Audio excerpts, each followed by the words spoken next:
My name is Mark Mikunas. I'm a co-founder at Fingers on the Moon. We're a Chicago-based indie studio. Basically, I'm co-founded it with my partner and wife, Cassandra Liu. And yeah, I pretty much, we're working on our first game, Take That Mainstage. And I'm sure we'll get more into that in the Yeah. future. But yeah, my role at Fingers on the Moon, I do all the development. We split music duties because we're both musicians. So we do a lot of the soundtrack writing. Okay. I do a lot of the guitar parts you hear, the samples and stuff like that. And then we both split game design duties. She does more of the business side, a lot of the data science, a lot of the algorithms. She kind of writes the logic for that. And then she does HR. We kind of split. You know, we have a couple of artists we work with, who are incredible artists. And yeah, so it's a little bit about me, at least in Cool. terms of Fingers on. Yeah. How did you sort of get to, the music and then to the gaming? Because obviously those worlds do interject a little bit.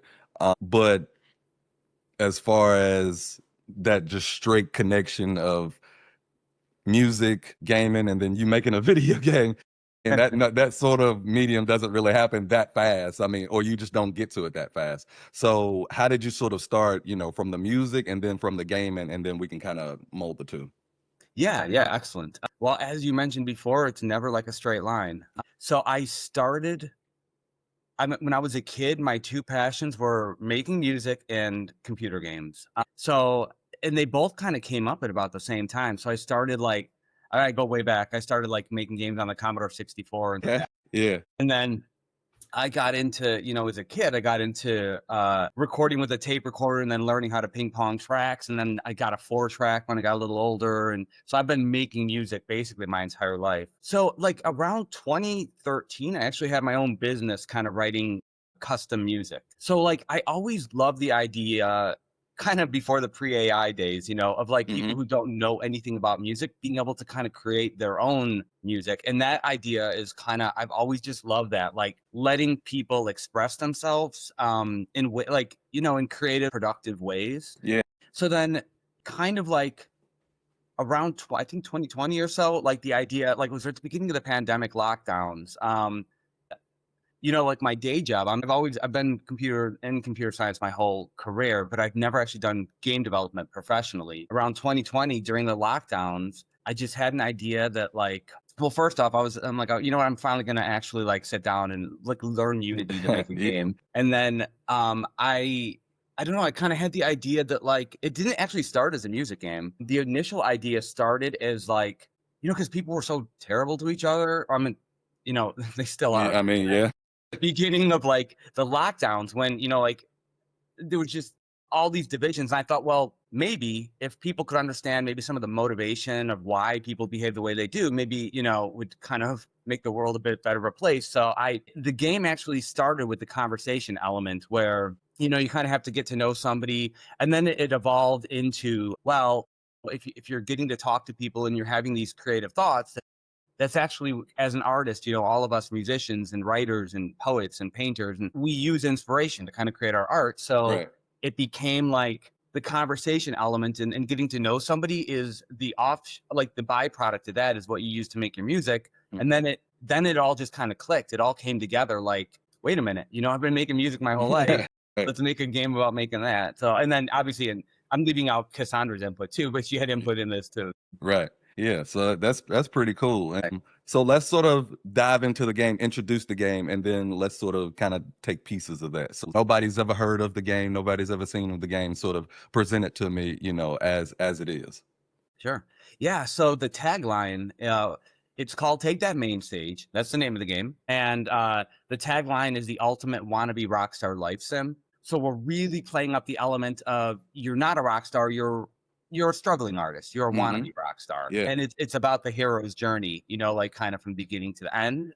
The gameplay style, so we tell people it's a hybrid genre, kind of a mix of different genres. So overall, it's a life sim. So you can think of it, kind of a game where you go about your day and you have to plan activities and try to level up and all that. So it's a life sim with a lot of like really unique different mini game play styles. So it's got a crafting element. You have to actually like craft lyrics from the Okay. Yeah. Yeah. conversations Yeah. you have. and then you craft music, actual like music that you have to play in the rhythm game portion. So it's a real simple drag and drop. You buy guitar chords, you buy your different guitars, you have to drag and drop them, and then however difficult or whatever you make it, you build up your band's like little catalog of songs. Then you have to go battle against other bands. It's got elements where you go to a park and you have to kind of busk, you know, to make some money with like a little arcade game. We tell people for reference that you can kind of like think maybe something like Dave the Diver, where, you know, the overall arc is, you're playing like kind of as a diver, but it's got sushi elements. It's got, yeah. So that kind of thing. It's like the Rockstar version of something like that. Interesting. I mean, sim games are my jam. I love sim games. So how big is the team? Like, I know you said it's you and Cassandra, but like, is that basically just it? I mean, I know you say there's a few other, you know, artists and things here and there, but like as a team, like as a whole, like how big is the operation? Yeah, sure. So it is me and Cassandra are the only kind of like core people on the name of the company, I guess you'd say, like in the legal documents.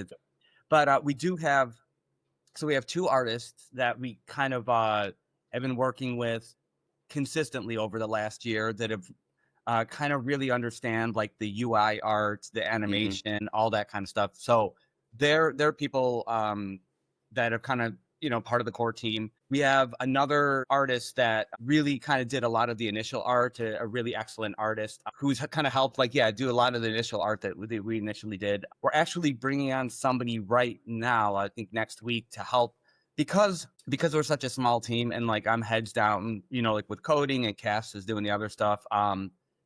We have not, well, two reasons. One, we haven't had the time, but two, it's kind of a conscious decision to not like attempt to market it yet until we had all the assets and the look of it, which I know a lot of people say like, oh no, get out there as soon as possible. And I agree with that, but we just don't have the time. But now we're actually starting to.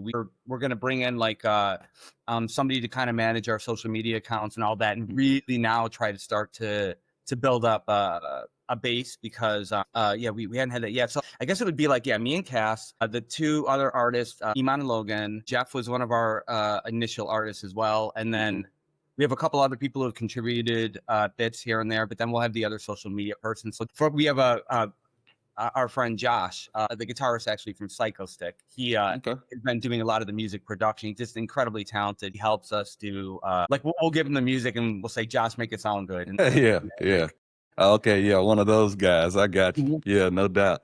So, I mean, and that's sort of interesting. I was just sort of thinking about it just because, you know, some people say, okay, you can have a big team and you can do all this stuff. You can have a little team and maybe be able to do these sort of things. But like you said, it's sort of a give and take. You might not have all of the time to be able to do something, or, you know, you might have ideas that you want to implement, but you just simply don't have the manpower to do it, or, you know, things like that. But the reason why I asked it is because, you know, sort of going back to MDev, which we can kind of talk about MDev a little bit.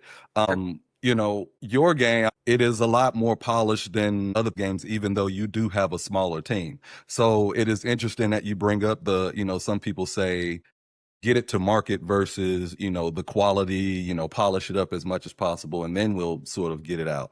And so I find that interesting that, you know, you do have such a small team, but yet you have one of the more polished, you know, products. How was that experience for you? How was it, you know, being able to sort of push your game? I'm not sure how many times you were able to be able to push the game beforehand, seeing how, you know, you basically said that it's kind of been holding it close to the vest until, you know, you kind of have something to really show. So how was that sort of experience and being able to actually show it off, and what were people saying about it?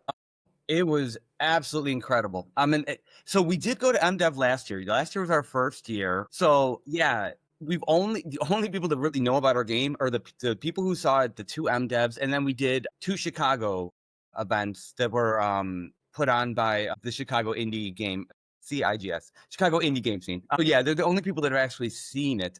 In 2024 was a lot. The gameplay mechanics were there, but it was a lot less polished. But we did actually enter. They had a pitch competition last year, hosted by Exola, and we entered that, and we got runner up to Chris Cantaro's High Fructose. Yeah, so it was awesome. Like, I mean, that's high praise right there. Because I mean, I've talked to Chris many a times, and that is a very nice game. So like the fact that you can say, hey, I have a game that stacks up to something, the quality of that, which that also amazed me how many people that I talked to that were saying, hey, I'm going to go tonight and I'm going to fix this and bring it back tomorrow. And it's going to be like that kind of blew my mind a little bit, because it's like you can really fix that much in that time. But I mean, I guess that's the tools now, and being able to utilize all these different things. So you mentioned learning Unity and coding and all of that stuff, and that's sort of your background. So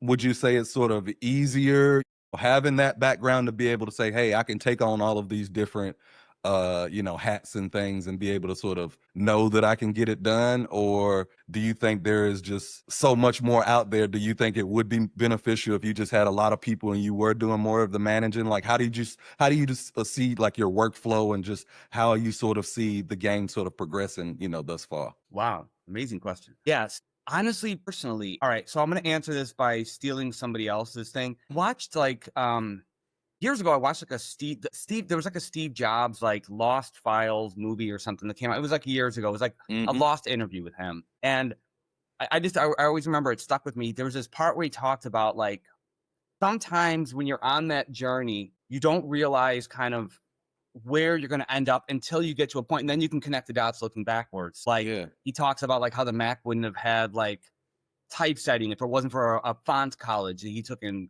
college. He took a course on like beautiful typography and all that, and then little by little all those things kind of fed into like what became like the confluence of like that product.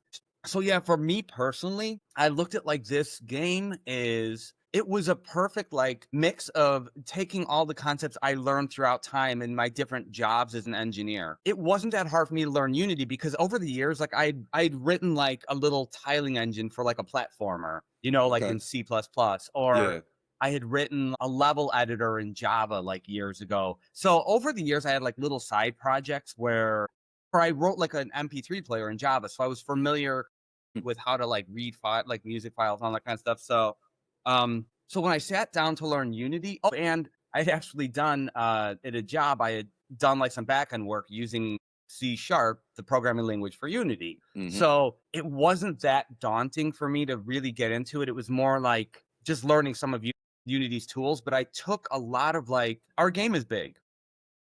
It's not like a small, I've been working on it for like 4 years, the coding of it. So there's a lot of code, a lot of different subsystems and that kind of stuff.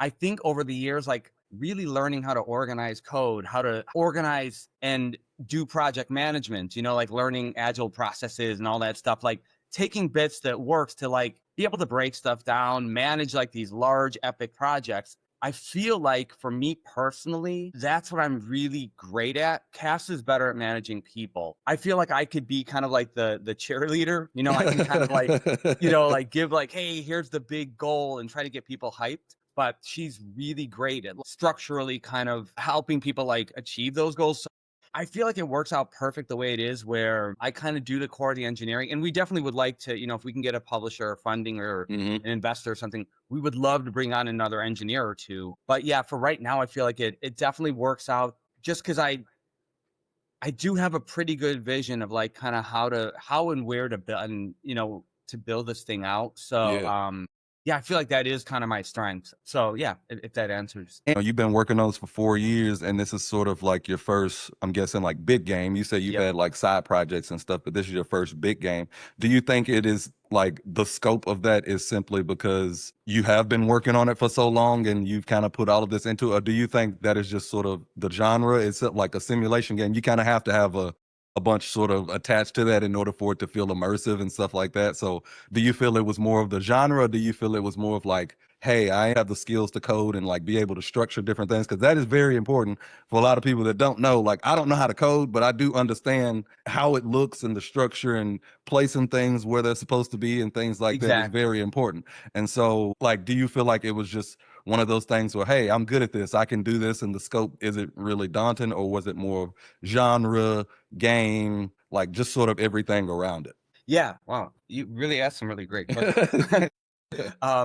Yeah, no, honestly, the genre came later, but what I would actually, before I answer that, I just want to say you're completely right. And I think that's like one of the things I love to tell junior engineers, because there's a million people who can write like a little bit of code really well, or write like, a great drum beat or something like that.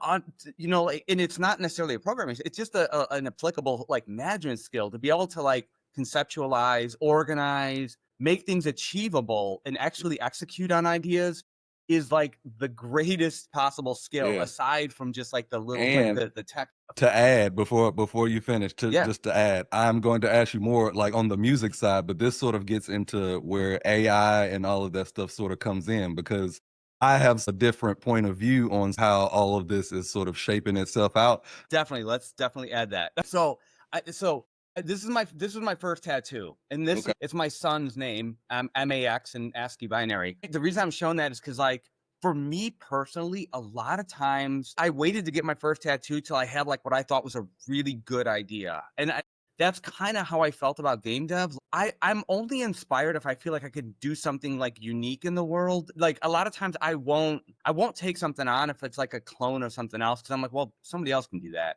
Right. So a lot of like, to answer your question, like a lot of the scope kind of came because I wanted to create something that really wowed people. And that was like Cass and I's vision from the beginning, is like, well, like let's take our time and do something that, like people like, I don't think I've ever seen a game where you can actually make your own music and play it. And then, so like we figured, well, if it takes a while, we'll just keep working to fund that. So the scope definitely did grow over time. So it's a little bit of like kind of both sides of your question. But the honest truth is like, I only really get inspired, I think, by like grand ideas. Like I have to have like some grand thing I'm shooting at, to kind of keep motivating me. I was looking at sort of the biography and just sort of how the game sort of plays itself out, and it starts in '92, I should say, which I was born in 1991, so I was like, Oh, that's my jam right there. we took the 90s because like, I mean, the 80s has kind of been done a lot. Yeah.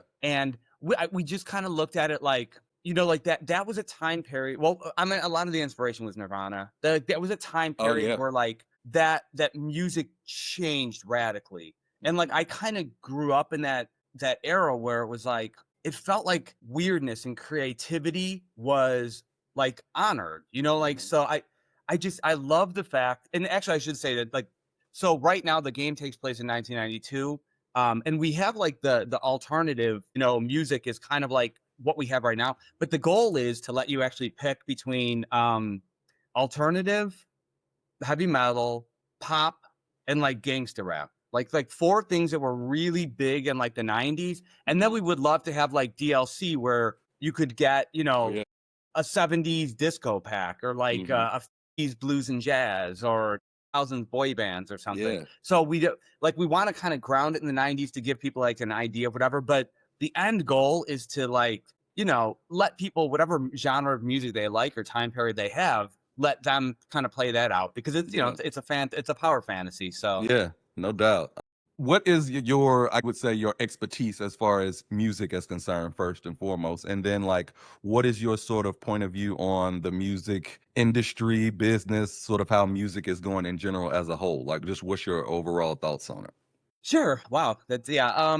So I will be completely honest. The last few years I've been like, yeah, being focused on this, I have had a lot less time to kind of like, even in the game industry, like I'm not completely aware.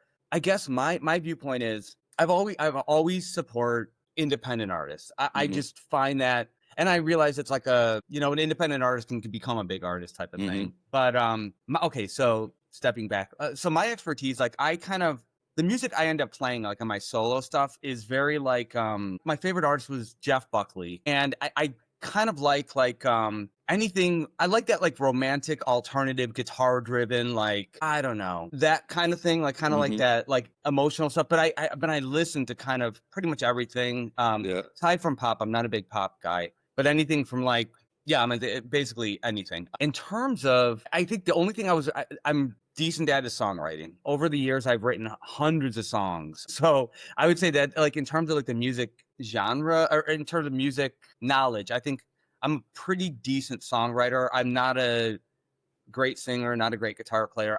I can play, but I would look at myself as like, I just always looked at it as like a form of expression. And actually, like, to act that would be my one comment on the music industry now, at least from like it feels more parasitic than I ever remember it feeling. It feels more superficial.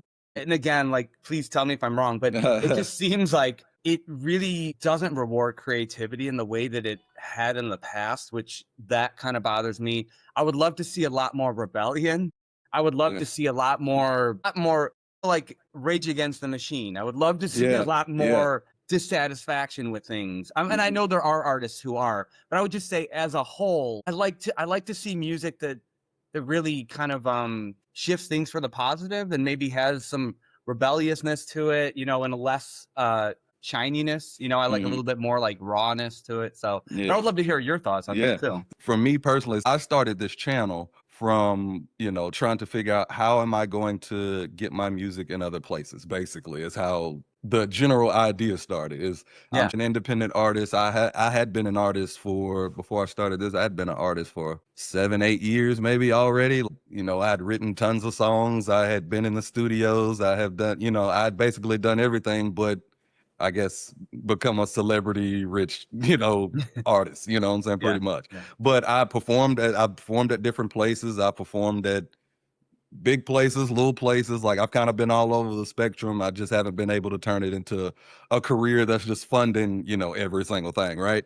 And so it went from, okay, I'm going to interview other music artists and basically we're just going to gaming and music always have meshed. I mean, even though people are just now starting to connect the dots really on that, you know, that has always sort of been a thing that's worked itself out. And it worked, but it was just kind of like, okay, what's the next step here? Like, you know, that's cool, but what's next? And then so it went from that to actually people who actually were developers, animators, and things like that, which now this has turned into the jams and joysticks everybody can know today. But as far as now, I would say music is in a different spot to where against the system, I guess. It is more about how much money can we make and let's not interrupt the status quo, really. Yeah, exactly. And there's nothing necessarily wrong with that, but it does sort of lead to everything kind of sounding the same, everything being in, you know, certain lanes that, you know, music is sort of made to sort of cross and blend all of those sort of lines, you know what I'm saying? Which is why the hot topic AI now, people are like, you know, AI has no place in music, you know, music is, you know, pure in its own thing, this, that, and the third. I take on it is if you are on the train of, you know, the old school train of, you know, AI has no place in whatever, I salute you on that and you are going to lose. I feel that, however, AI is not going anywhere and it is only going to continue and evolve and go down the path. So I am of the notion you better figure out how to make it work for you and try to avoid all of the pitfalls along the way. Because I mean, there are many pitfalls that you can sort of fall into. I am against people who just go into a software and say, hey, AI, write me a song and do it. And like, I am against that. Like, if you aren't putting any sort of creativity into it and you are just a prompt engineer, that's different to me. But, you know, for me, like, I've always written my own music. I've never had the opportunity of having somebody else write my own music. So, or write music for me or anything like that. So I've always had to do it like that. And I have just become comfortable writing my own music. And I just feel that that's where the emotion comes from and all that stuff. But I do feel like the people who are like AI has no place are just going to get sort of thrown by the wayside after a while because it's just going to get to the point to where AI is going to, I mean, it's already infiltrated basically every part of everybody's lives already. So you might as well, just like I said, buckle up your safety belt and figure out how to sort of take it and mold it the way that you need to, you know, go about it. Make it to where you don't have to work as hard on this, or make it to where you don't have to spend so many hours on that. A lot of the things that I use AI for are things that I would know I would have to shell out hundreds or thousands of dollars for, because it is a skill to learn how to code. Like, I mean, that is a skill that you need. I mean, if you want to do certain things, you just kind of have to know how to do. Now, I don't know how to code, but I know how to tell AI to code for me. But it's never going to be as good as knowing how to code and being able to specifically say, I know what that means and I know that that's not right. So it's more of like, what do you prefer? How much risk are you able to or willing to give to it for the most part, I think music is in a evolving spot, just like gaming, which is why I think it's very interesting that you are double dipping, really, with the music and with the gaming and sort of how you're sort of molding that. Very interesting. And I actually agree with you. It's an amazing tool. And I think if it's used like a tool, it's incredible. It's like, yeah, it is like having an assistant. My main fear comes from diluting the public's appreciation for real art. That's like, my fear is not necessarily from AI generating stuff. Honestly, if you just sort of listen to music, I mean, the music is watered down and the people have the power to change that. I mean, they're the ones paying for it. You know what I'm saying? I hear that all the time about, I want to hear something different. Well, if you want to hear something different, you have to put your dollars behind that. You have to actually invest in that. Like you say, you want to hear something different, but you're giving all your money to the same exact stuff. That message does not match, you know? Exactly. And vote with your dollar. Exactly. Which is basically what it is. And so I think it is a lot of, like you said, a lot of watered down, a lot of the labels and things like that. A lot of the politics do have a lot to do with those sort of things too. But there is still power in the artist. These labels aren't making money off of nothing. I mean, you know what I'm saying? And hey, we're always going to need different styles of music for our games. So. No doubt. Like, what is your, I guess, your dream, as far as the end goal for the game? Like, what would obviously you want it to be uber successful and people to love the game and all that stuff. But like, what is sort of your first thought of, hey, your game is going to be successful, people are going to love it, this, that, and the third? Like, what is your first thought on that? First thought is self-sustaining studio. That is, I mean, I want people to love it. I would love it, to be a huge success. But, and I know this sounds like, bullshit, but I truly don't care about like the financial success. I mean, it would be nice if it happens, but I really just want to be able to have a studio of maybe 20 really great creative people, and we just keep hopefully putting out interesting, unique games that like make people think and inspire them. Like that's kind of the goal, is to, I know you get it as an artist. It's like, it's that goal of, just having people kind of get it and having that community where maybe you make things a little bit better and maybe you have, that really is the goal. So that's kind of what I'm really hoping with the game. And then in terms of just the game itself, it'd be great if people love it. It would be great if we could keep expanding it, because I really am building this game engine as flexible as I can to say, like, if this idea kind of hit with people where you play a sim where you get to kind of, live a lifestyle, but actually make things as part of that, not just, or like actually have interesting conversations. There's no reason we couldn't like make a version of this where you're a painter or a photographer or, like a poet or something like that, and kind of come up with different elements and stuff like that. But like, because again, I always loved the game The Sims, but I always felt like, it's kind of like you said, it always felt watered down to me. It's like, it's so like lowest common denominator. I wanted to have like a little bit like weirdness to it, like put your own creativity above and beyond just moving like furniture around, like actually like create things in the world. I don't know. I would love to be like the weird, interesting indie game that lets you do that kind of stuff, where like the AAAs would never spend the time because it's probably not profitable because it's a more of a niche audience. But the thing is, my favorite artists were always niche. I'm okay with that. Like, I don't need, success where every person in the world is playing the game. I would rather have just an amazing fan base of people who really get it, and go on that journey. When I first saw your game, I was like, this is like Rockband Sims. Like, that's basically what my first thought was. And then like you were saying this idea could be iterated. I was like, yeah, because like you said, it's not like completely like new, but like you can definitely iterate on this. I will give one small defense of Sims, is that out of basically almost any other game I can name, they have more content come out for that game than anything. That is so true. I will, like you said, there are other games like, you got the Power Washer game, which, or you have the Farming Sim, like, things like that, to where like it might not seem, and like you're also molding things that like people, I mean, I guess people can get emotional about farming, I guess. But I mean, I'm thinking more of like, along the lines of like musically, like people get charged up about that. People feel that emotion, especially if they get to the point where they can they feel like they're putting together their own songs. Like, oh, wait a minute, like I can't mess this up when I'm playing. You know, like people are actually like taking it serious and stuff like that. So that's definitely a different element to it. Is your thoughts going into the new year, and just sort of give us a rundown of sort of how people can find you and stuff like that? Yeah. Well, I do have to be careful. I am a very negative person, but my positive hope is that somehow things kind of turn for the better. I hope people, start demanding more, interesting things, like walking around MDev and trying some people's game and just seeing how many cool, interesting, creative things that's inspiring. Like, Mhm. yeah, seeing MDev or going on itch.io or just checking out like stuff like that I find that inspiring. Our website is www.fingersonthemoon.com. Or you can do Take That Mainstage. Just enter that in. We would love if you wish list the game on Steam. That's kind of the big one. So basically, wish list on Steam. We do have a Discord. If you want to join our Discord, just take that main stage into the Google, and it'll take you to our Steam page. Cool. And you can check out the trailer, and it's always changing. And we're actually replacing the character artwork, so that'll be updated maybe in 2 months.